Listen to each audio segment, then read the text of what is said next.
미국으로 가볼 텐데요. 자, 이제 미국 선거가요.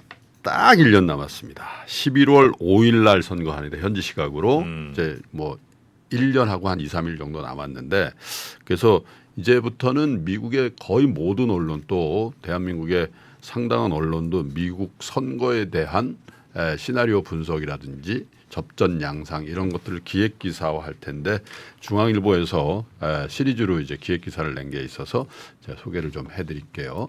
바이든 트럼프 0.7% 포인트 차 초접전 경합주 49% 경제는 트럼프다. 그래서 지금 트럼프가 조금 유리하게 가고 있다 이런 보도가 나왔거든요. 아, 경제는 트럼프예요. 네, 경제는 트럼프인데 그래서 제가 뭐 그 전반적으로 지금 그 양상이 어떤지를 좀 소개시켜드리고 또 사실은 전반적인 양상보다 미국은 양당제라서 예를 들면 뉴욕에서 트럼프가 뭘 해도 안 되거든요.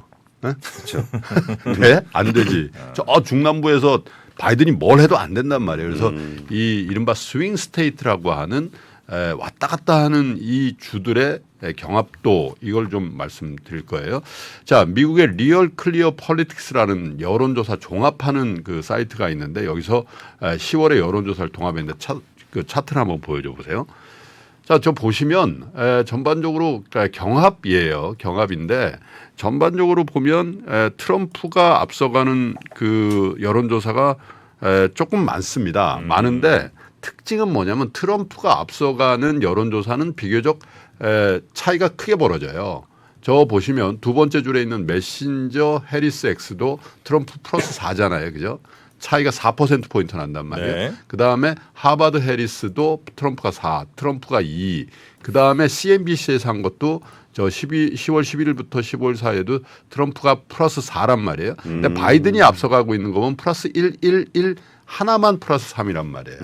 그죠? 그래서 여론조사의 어떤 그 승패는 박빙이라고 할 수가 있는데 앞서가는 여론조사 상으로만 놓고 보면 트럼프가 격차를 좀 벌리고 있다 이런 분석도 가능할 것 같아요. 근데 그리고 이제 그 전반적으로 보면 그 선거 인단을 이제 한 표라도 이기면 그 줄을 싹쓸이 해가잖아요. 네. 예. 그래서 제가 말씀드린 것처럼 뭐가 중요하냐? 이른바 스윙 스테이트의 결과가 어떻게 나오는지가 중요한데 예를 들면 2020년도에도 바이든 대통령이 이겼던 게 펜실베니아, 미시간, 위스콘신, 애리조나, 노스캐롤라이나, 플로리다 요게 이제 그때 당시에 가장 박빙의 스윙 스테이트였는데 여기서 노스캐롤라이나만 트럼프가 이기고 네. 5군데를 다 이겼어요. 바이든 대통령이. 그래서 선거인단 306명, 전체 선거인단이 538명인데 이 중에 과반인 270명을 확보하면 이기거든요.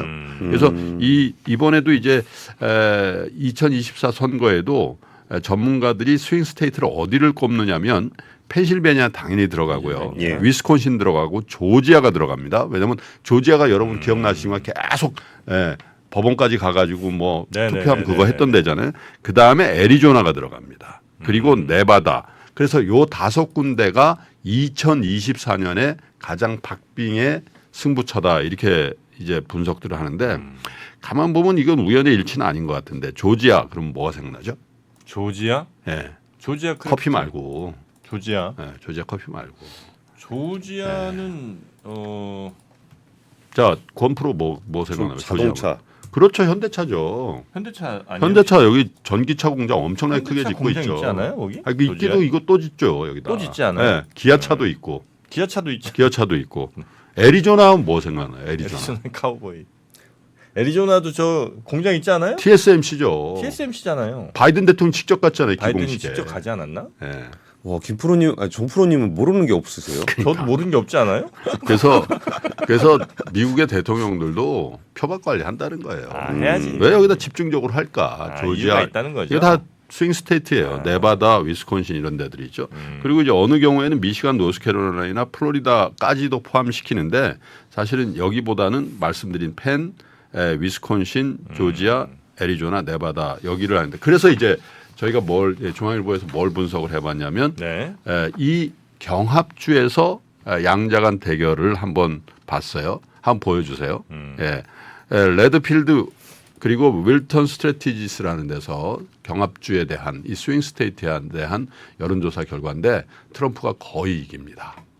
아리조나 이기죠. 플로리다 격차가 5%포인트죠. 조지아도 이기고요.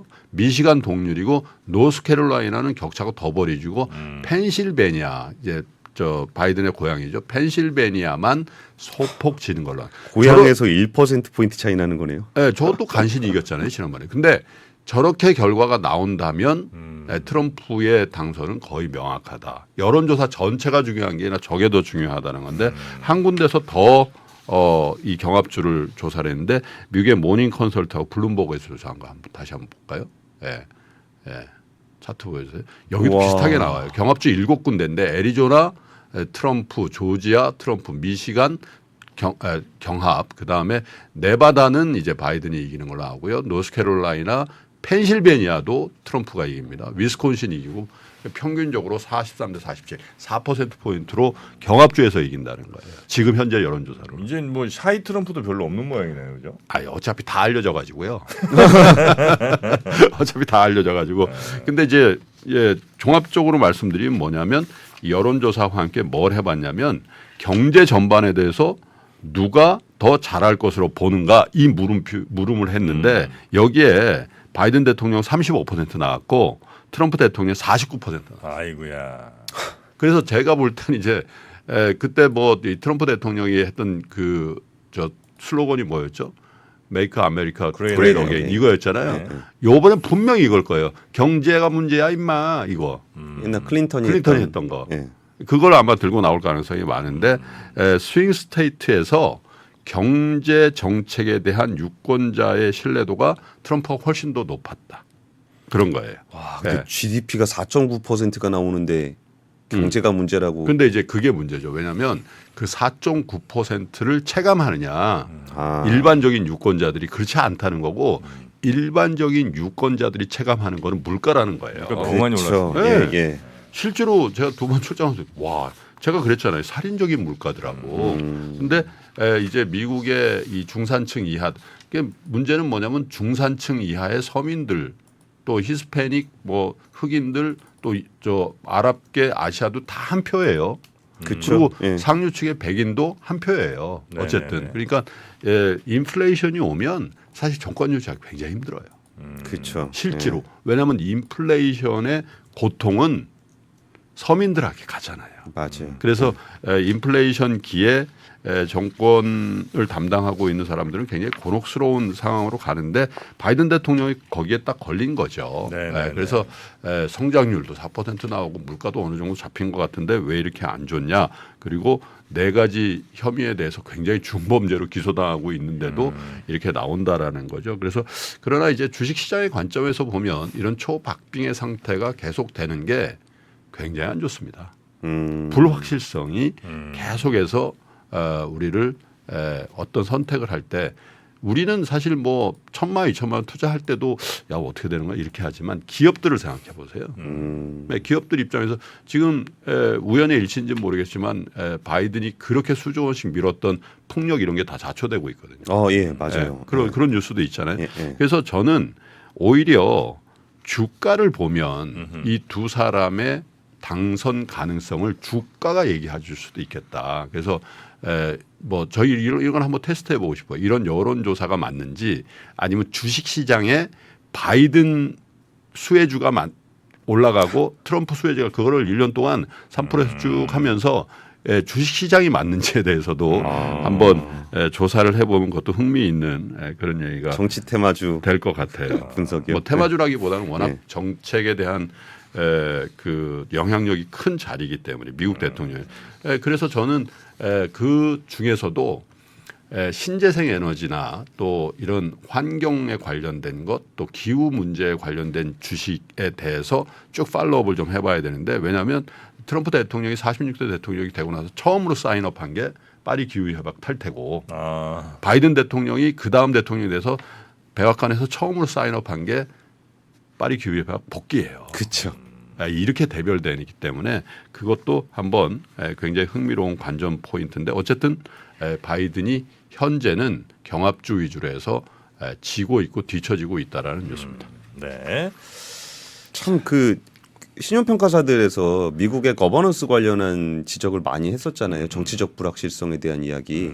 근데 진짜 지금 선거 결과, 설문조사 결과 보니까 정말 잘 모르겠네요.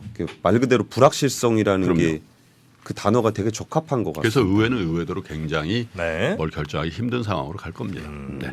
자, 시장은 또 다음 대통령을 누구로 보고 있는지도 네. 잘 추적해 보도록 하겠습니다. 예. 자, 오늘도 뉴스 3 정리해 주신 우리 3프로TV의 권순우 팀장님 고맙습니다. 예, 감사합니다. 복잡하고 어렵게 느껴지는 재무제표와 용어들. 친절한 투자 멘토 사경인 마스터가 매주 새로운 콘텐츠로 알기 쉽게 설명해드립니다. 재무제표 분석과 포트폴리오 구성, 뭐 양대 재무제표라고 그러면 대차대조표랑 손익계산서가 있거든요. 매수 매도 방법, 이때 사는 게 좋겠네. 이렇게 사면 좋겠다. 근데 이렇게 살려면 뭘 해야 되냐면요. 나머지 3분의 1은 놔둬봅니다. 어디까지 가는지. 실전 투자 팁까지 알려드립니다. 오직 3프로 멤버십에서만 만나실 수 있습니다.